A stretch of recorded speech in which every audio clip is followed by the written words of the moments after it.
ఈరోజు ఒక మహత్తరమైన రోజు. ఎందుకంటే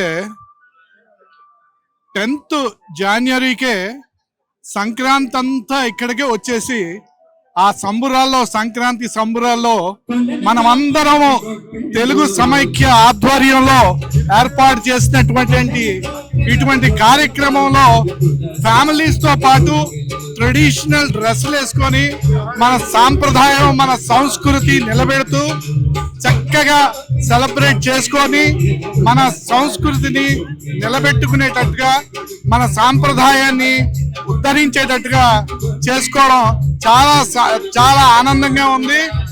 99 టీవీ వాళ్ళు ఈ సంబరాన్ని మరింత ఎక్కువగా చేసుకునేటట్టు మనందరం సుఖ సంతోషాలతో తెలుగు ప్రజలందరూ సుఖ సంతోషాలతో ఉండాలని, ఆయురారోగ్య ఐశ్వర్యాలతో ఉండాలని, అందరి భగవంతుడి దయ వలన ఉండాలని కోరుకుంటున్నాం. Thank you so much sir.